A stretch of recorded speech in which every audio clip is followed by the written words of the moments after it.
Hello बच्चों, कैसे हैं आप लोग? सभी लोगों को ज्ञान पथ क्लासेस में स्वागत है। और आज हम लोग हिंदी मीडियम के लेक्चर 4 लेकर आए हैं। इसके पहले हम आपको लेक्चर 1, लेक्चर 2 और लेक्चर 3 तीनों पढ़ा चुके हैं, जहां पर हमने लास्ट क्लास में बात किया था जीवन काल के बारे में, यानी कि लाइफ स्पेन के बारे में। और आज हम लोग उसके आगे पढ़ेंगे। हमने आपको कुछ उस दिन लिखवाया भी था, कुछ ऐसे महत्वपूर्ण जीवों के जीवन काल बताए थे, ठीक है। और आज हम लोग पढ़ेंगे सीधे जनन के प्रकार, यानी कि टाइप्स ऑफ रिप्रोडक्शन। थोड़ा सा ध्यान दीजिएगा। देखिए, अगर हम बात करते हैं, आज का स्टार्ट करते हैं, ध्यान दीजिएगा वीडियो। जनन के प्रकार, ठीक है, जनन के प्रकार। तो जनन जो होते हैं मुख्य रूप से कितने प्रकार के होते हैं? जनन जो होते हैं मुख्य रूप से 2 प्रकार के होते हैं, ठीक है। कितने प्रकार के? 2 प्रकार के। एक होता है अलैंगिक जनन। कौन होता है? अलैंगिक जनन होता है, ध्यान दीजिएगा। और एक होता है लैंगिक जनन, ठीक ना। एक होता है अलैंगिक जनन और एक होता है लैंगिक जनन। अगर हम इसकी भी प्रकार देखते हैं, सबसे पहले हम इसकी बात करेंगे 1, 2, 3, 4 और 5, यानी कि टोटल अलैंगिक जनन कितने प्रकार के? 5। अब कौन कौन सर? ध्यान देना। देखो, पहला हो गया हमारा विखंडन, ठीक है। कौन हो गया हमारा? विखंडन। उसके बाद आता है मुकुलन, ठीक है। उसके बाद आएगा हमारा मुकुलन। उसके बाद आएंगे हमारे कायिक प्रवर्धन, जो कि केवल प्लांट्स में होता है। It is a type of asexual reproduction, ठीक है। कायिक प्रवर्धन, कायिक प्रवर्धन। उसके बाद बात करेंगे बीजाणु जनन की, ठीक है। किसकी बात करेंगे? बीजाणु जनन की। और सबसे लास्ट में हम बात करेंगे किसकी? खंडन की। यानी कि ये टोटल आपके 5 प्रकार होते हैं। अब यहां भी आगे बढ़ोगे, इसमें भी टाइप्स होते हैं। जैसे विखंडन की अगर बात करें, तो विखंडन में 2 तरह से होते हैं। एक होता है द्विविखंडन, ध्यान दीजिएगा। क्या होगा? द्विविखंडन। और एक हो जाएगा बहुविखंडन, ठीक है। एक क्या होगा? द्विविखंडन। और एक हो जाएगा बहुविखंडन। अब द्विविखंडन पढ़ोगे, ये भी 3 प्रकार के होते हैं, ठीक है। एक होता है नियमित, एक लिखेंगे अनुप्रस्थ। सबसे पहले ट्रांसवर्स, अनुप्रस्थ, ठीक है। अब अनुप्रस्थ द्विविखंडन लिख सकते हो, अनुप्रस्थ द्विविखंडन। उसके बाद होता है अनुलंबीय द्विविखंडन, अनुलंबीय द्विविखंडन, ठीक है। उसके बाद बात करेंगे किसकी? अनियमित, जिसमें अमीबा आएंगे, अनियमित द्विविखंडन। और लास्ट एक और हो जाएगा हमारा तिर्यक द्विविखंडन, ठीक है। यानी कि इस तरह से 4 प्रकार हो गए हमारे किसके? द्विविखंडन के। फिर से देख लीजिए कि सबसे पहले जनन कितने प्रकार के? 2, अलैंगिक और लैंगिक। अलैंगिक जनन का प्रकार के 5, एक विखंडन, मुकुलन, कायिक प्रवर्धन, बीजाणु जनन और खंडन। अब उसके बाद विखंडन का प्रकार के 2, द्विविखंडन और बहुविखंडन। उसके बाद द्विविखंडन का प्रकार के तो 4, अनुप्रस्थ, अनुलंबीय, अनियमित और तिर्यक। उसके बाद चलते हैं मुकुलन पर। अब बहुविखंडन का कोई प्रकार नहीं होता, ठीक है। बहुविखंडन का एक भी प्रकार नहीं होता। अब देखिए मुकुलन। अब मुकुलन में जो होता है वो हमारे 2 भाग होते हैं। मुकुलन में होता है एक आंतरिक मुकुलन होता है, ठीक है। एक क्या होता है बाबू? आंतरिक मुकुलन होता है। और एक हो जाएगा हमारा बाह्य मुकुलन। चलिए, ये दो बात आई, एक होगा हमारा इनर बडिंग और एक होगा हमारा क्या, आउटर बडिंग, ठीक है, या एक्सटर्नल बडिंग। उसके बाद अगर बात करते हैं कायिक प्रवर्धन की, तो कायिक प्रवर्धन जो होता है ये होते हैं एक्चुअली दो प्रकार के, ठीक है। कितने प्रकार के हो गए, दो प्रकार के, ध्यान देना एकदम।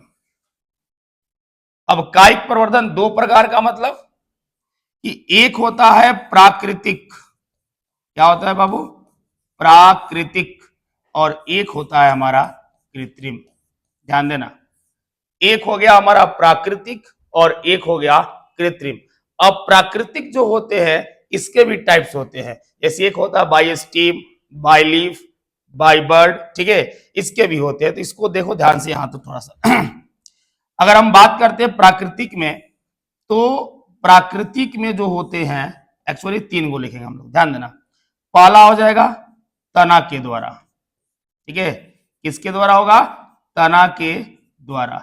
दूसरा होगा पति के द्वारा, ठीक है, पति के द्वारा। तीसरा होगा हमारा जड़ के द्वारा।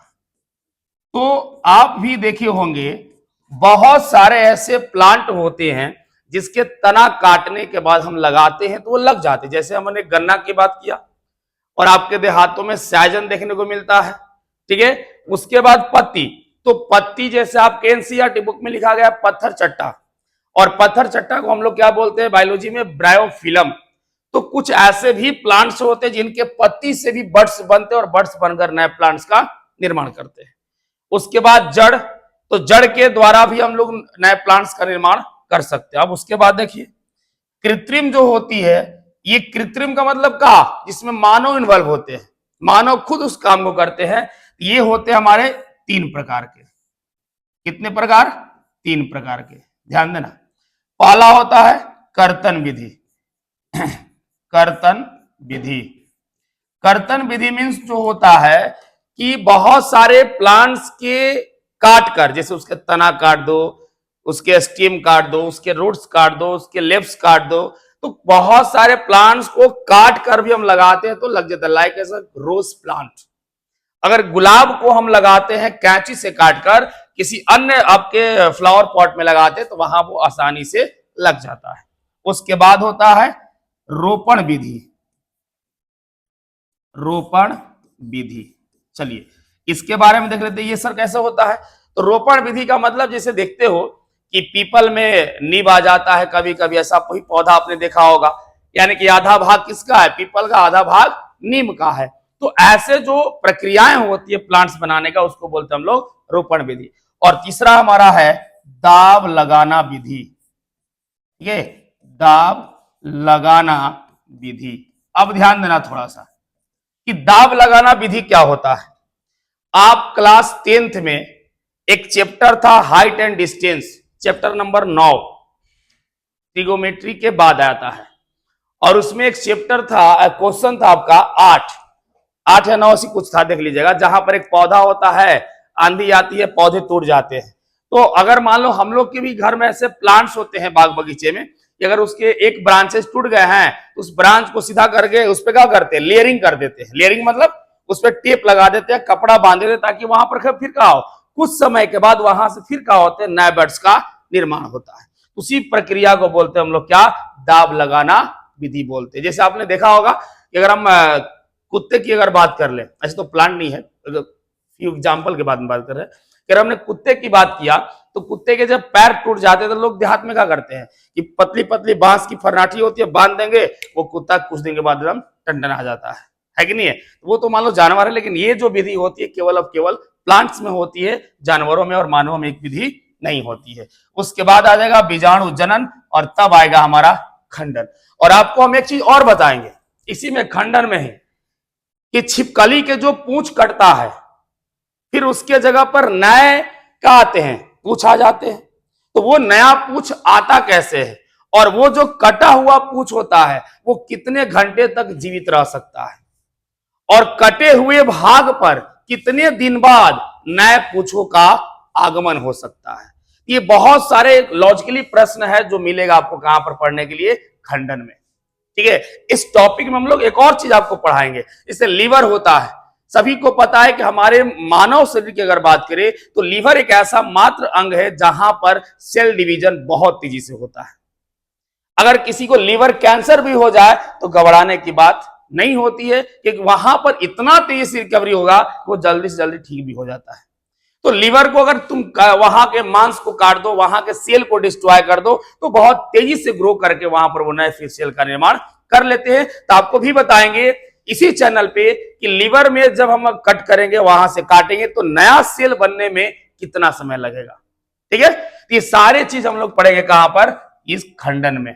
तो अब आप ये बताइए, एक प्रश्न हमारा थोड़ा छोटा सा खाली है, सोचने पर थोड़ा विचार कीजिएगा कि सर अगर हम बात करते हैं, क्योंकि इसके बाद एक और आएगा, ध्यान दीजिएगा, उसको ऐसे हम जोड़ेंगे नहीं, जिसका नाम है पुनर्जनन।